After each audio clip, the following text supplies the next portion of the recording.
Yoi, what's up geng? Oke, kembali lagi dengan gua Lora Mahfud. Di video kali ini gua mau mereview film yang berjudulkan Black Red cuy ya. Untuk di sini awal kita diperlihatkan ada seorang laki-laki yang apruk-aprukan tanpa memakai baju, hanya memakai kolor aja cuy. Tapi dengan badan yang dipenuhi dengan berdarah-darah ya. Sepertinya dia itu sangat ketakutan. Takut karena apa? Tapi di sini ternyata tiba-tiba ada seorang yang memakai topeng tikus dan tongkat baseball coy. Dan lalu dia itu mengejar si pria tersebut.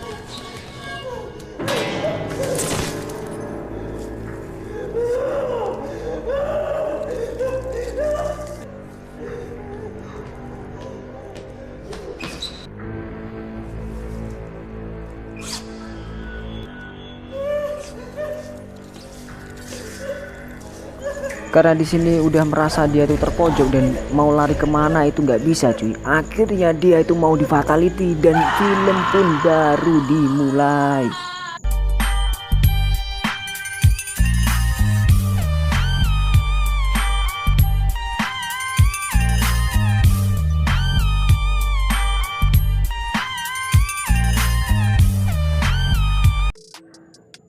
Di sini kita diperlihatkan ada seorang cewek yang lagi joget itik kotok cuy ya, dan di depannya itu ada topeng tikus. Dan di situ lalu dia itu ingin memakai topeng itu, dan apa yang dia lakukan? Simak baik-baik, jangan lupa kalian subscribe dulu cuy ya. Oke. Tapi dan ternyata dia berakhir seperti ini cuy ya. Aduh, wastep coy. 59 hari pun berlalu. Di sini kita diperlihatkan ada cewek yang bernamanya Misato dan laki-laki bernama Kengo. Mereka bingung siapa yang mengirimkan pesan tersebut yang beratasnamakan Asuka untuk datang ke kelas 3B malam ini. Dan malam pun tiba. Di sini ada yang bernamanya Takashi dan dua temannya lagi bernama Ryota dan Saki. Mereka datang dan mereka bingung. Mereka dapat juga pesan yang sama seperti Kengo dan si Misato tadi. Akhirnya mereka bergegas untuk naik ke atas kelasnya.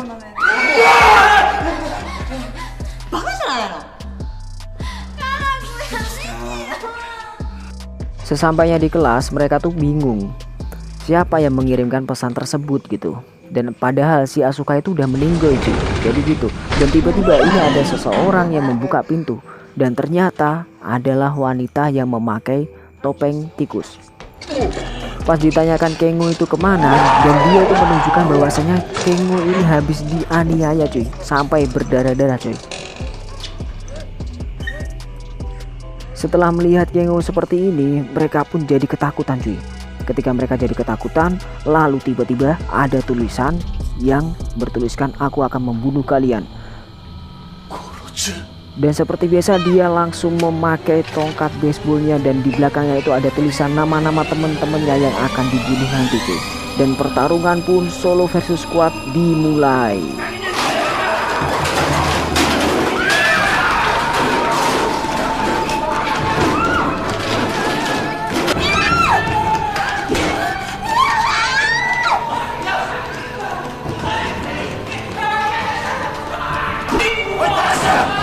Setelah pelariannya si Takashi itu lelet, akhirnya dia itu tertangkap bung, dan dia dikasihlah pilihan yaitu adu penalti. Barang siapa yang bisa mengegolkan, dia akan dibunuh. Tapi barang siapa yang tidak bisa mengegolkan, dia tidak akan dibunuh. Tapi apa alhasilnya? Dan inilah ancang-ancang dan tendangan Ronaldo Wati macan kepala kumbang. Oke, tendangan mamam kau. Ternyata kena kepalanya dan akhirnya gol. Dan disinilah gol, dan Takashi lah bingung karena tadi itu gol, dan sekarang dia tuh harus menerima resikonya yaitu Takashi ya akan dibunuh. Dan di sini diputar-putar dan akhirnya oh mamam, aduh migrain kepalanya. Ih, aduh sakit itunya. Di satu sisi si Kanako ini sangat ketakutan cuy ya. Dia itu berlari ngabret dan dia itu mau membuka pintu, ternyata pintunya terkunci dan ditarik akhirnya dia terbuka cuy ya. Tapi sehabisnya terbuka, pas dilihat di depan ternyata ada sosok seorang perempuan yang memakai topeng cuy.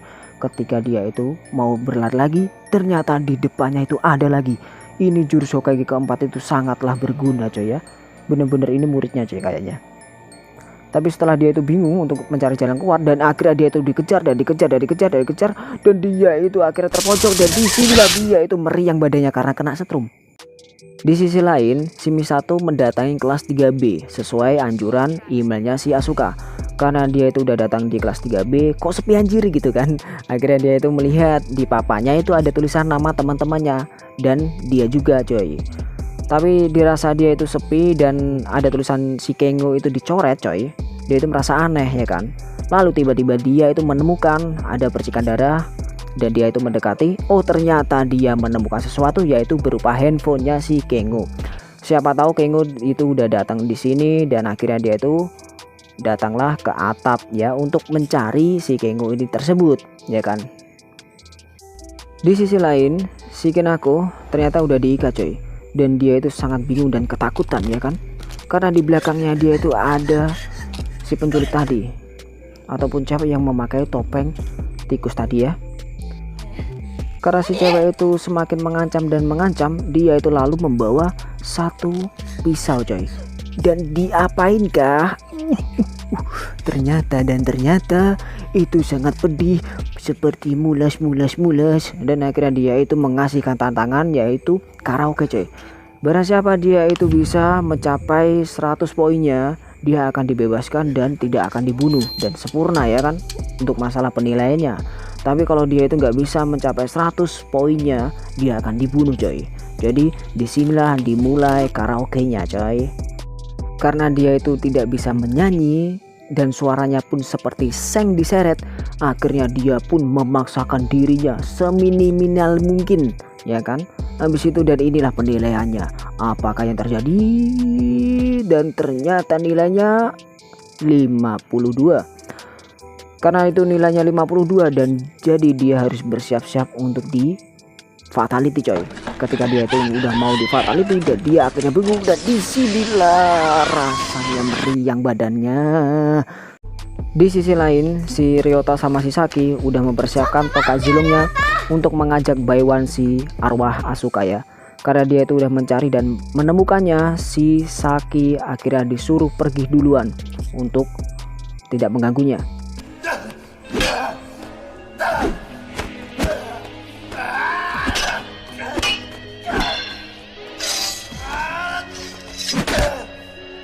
Dirasa si Asuka itu udah kalah, lalu si Ryota itu untuk mencoba membuka topengnya si Asuka, dan ternyata tiba-tiba adalah si Kengo coy. Ternyata Ryota pun sontak kaget cuy. Lu goblok, gua kira udah mati lu anjir. Oh ternyata belum kah gitu. Akhirnya dia tuh dipukulin sampai dia tuh terlanjang-lanjang ya. Jadi ini ceritanya seperti scene di awal tadi, cuman bedanya ini yang panjang cuy ya. Dimana ada seseorang laki-laki yang nggak memakai kaos dan bercucuran darah. Terus di belakangnya dia itu dikejar seseorang yang memakai topeng tikus dan membawa tongkat baseball.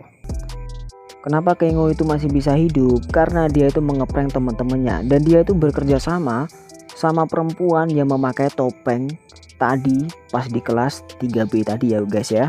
Jadi si Kengo ini masih hidup guys, dan dia itu bertujuan untuk membalas dendam kan si kematiannya Asuka. Dirasa Kengo itu merasa kalah sama Ryota gara-gara kurang jamu ya kan, pegelinu. Akhirnya dia itu mengesot-ngesot coy, dan untuk mencari jalan keluar biar tidak bisa untuk di fatality sama si Ryota. Tapi ternyata tiba-tiba dia salah masuk, dan ternyata malah kena jebakan anjir. Di sisi lain si Ryota udah mempersiapkan untuk fatality ya kepada Kengo, dan inilah terjadi. Kena kepalanya plus masuk angin kepalanya sampai 7. Di sini memperlihatkan Misato dan seseorang yang mengaku sebagai Asuka ya. Tapi Misato pun tidak percaya bahwasanya Asuka itu udah meninggal cuy ya. Tapi lalu tiba-tiba si yang berpura-pura menjadi Asuka mengajak Baiwan.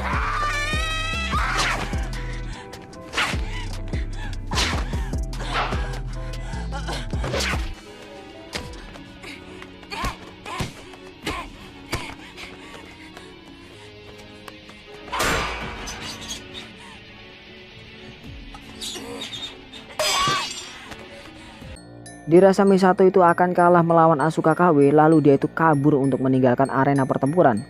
Tapi di sisi lain, si Misato merencanakan sesuatu untuk menjebak si Asuka KW ini ya. Dan akhirnya inilah rencananya. Sontak Misato pun kaget, ternyata dia adalah Akane bukan Asuka. Film ini menceritakan sebuah geng 7 tikus yang bernama Kengo, Takashi, Asuka, Ryota, Saki, Misato, dan Kinako yang berkacamata tadi. Jadi sebuah perkumpulan ini dia itu merencanakan sesuatu yang sangat menarik, yaitu adalah penarian tikus. Tapi dari rencana itu Asuka selalu menekan kepada teman-temannya untuk selalu berlatih dan berlatih. Tapi karena tertekannya sebuah kata-kata berlatih terus-terusan dari Asuka, akhirnya teman-temannya ini semakin membenci si Asuka itu dengan kelakuannya yang selalu tersenyum walaupun keadaan sedih dan lain-lain.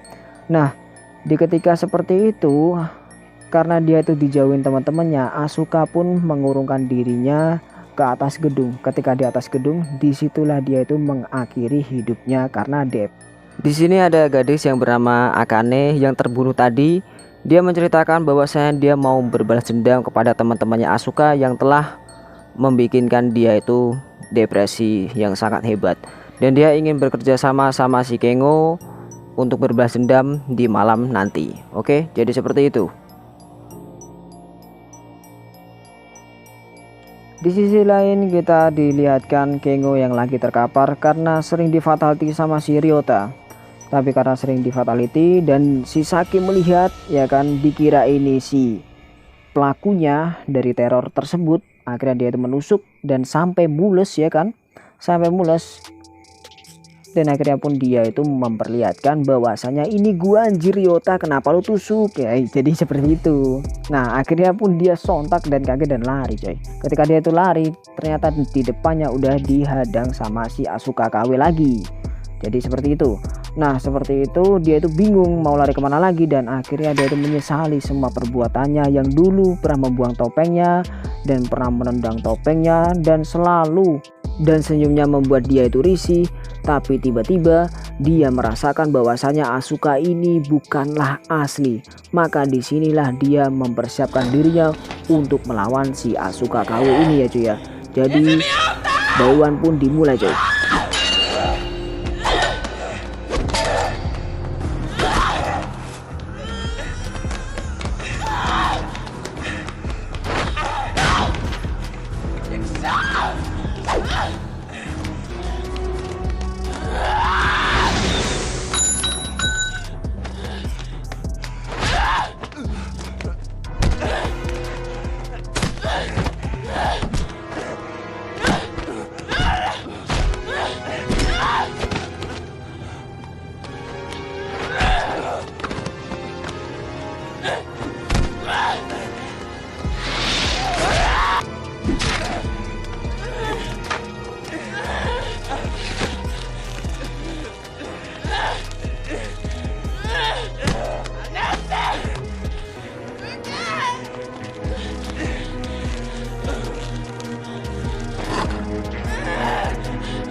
Karena si Saki di sini udah merasa terpepet dan bingung mau ngapain karena belum tobat juga cuy. Di sini dia mencoba untuk mengambil senjatanya lagi, tapi malah tangannya diinjak.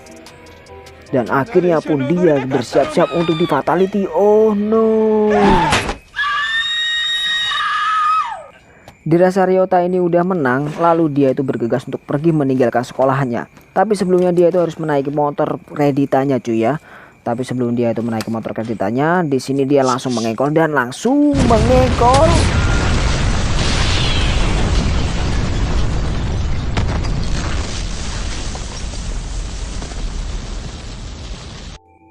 Misato pun sangat terpukul atas keberaniannya si Kengo ya. Pada dasarnya si Kengo ini adalah orang yang dia sukai, dan dia mengingat di masa dulu ya. Di masa dulu orang yang dia sukai adalah orang yang pernah disukai sama temannya juga yang bernama si Asuka. Jadi seperti itu, Asuka pernah pelukan sama si Kengo, tapi karena si Asuka itu adalah teman baiknya dan sahabatnya, dia nggak mau melukai sahabatnya tersebut. Jadi seperti itu. Walaupun sahabatnya ini dibenci sama teman-temannya yang lain, walaupun dibenci seperti itu, tapi tetap si Misato ini selalu ingin menghiburnya dan ingin selalu menemani si Asuka ini sampai film pun selesai. Jadi film ini dia itu menceritakan sebuah pertemanan yang dimana selalu dijauhi sama temennya dan akhirnya depresi, dan ketika depresi disitulah dia mengakhiri hidupnya dengan cara lompat dari gedung tertinggi dari sekolahnya. Oke, mungkin kayak gitu aja. See you next video. Gua Lora Mahfud.